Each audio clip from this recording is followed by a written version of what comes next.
Welcome to my channel Mahua রান্নাঘরে জানাই আপনাদের সবাইকে স্বাগত।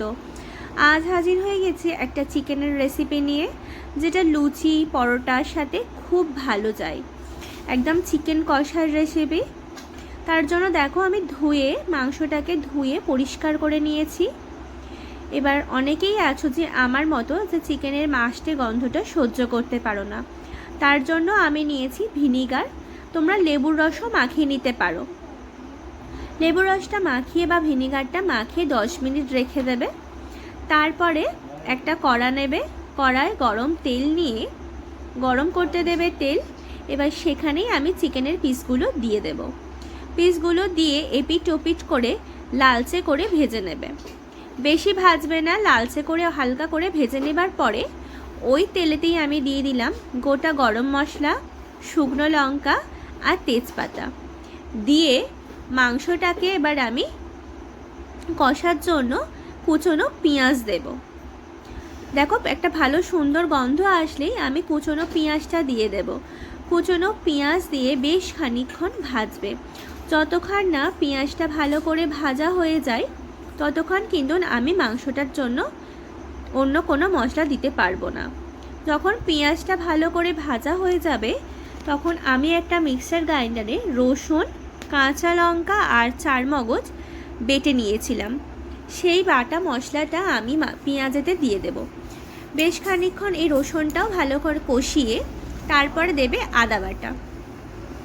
আদা বাটাটাও দিয়ে বেশ খানিকক্ষণ কষাবে।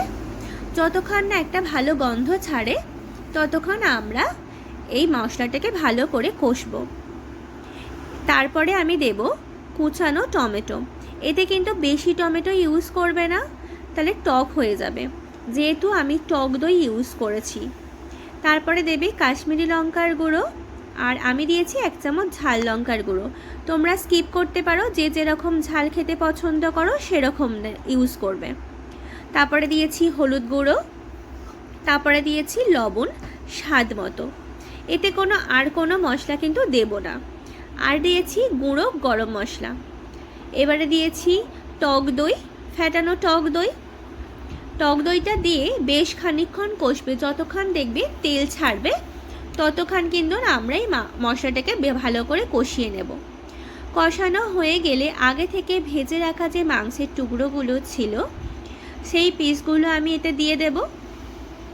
দিয়ে বেশ খানিকক্ষণ আবার কষবো। চাপা দিয়ে কষবে, দেখবে একটু জল বেরোবে। জল বেরোনোর পরে ভালো করে কষিয়ে নেবে। আবার চাপা দিয়ে কষবে। কষানোর পরে যখন মাংসটা সেদ্ধ হয়ে যাবে তখন এখানে দিয়ে দিতে হবে কাসুরি মেথি। এটাই এই মাংসের একটা সিক্রেট মশলা। কাসুরি মেথিটা দেবে। ধনেপাতাও দিতে পারো, আমার ধনেপাতা বাড়িতে ছিল না তাই আমি দিইনি। দেখো আমার মাংসের রেসিপিটা একদম তৈরি। কেমন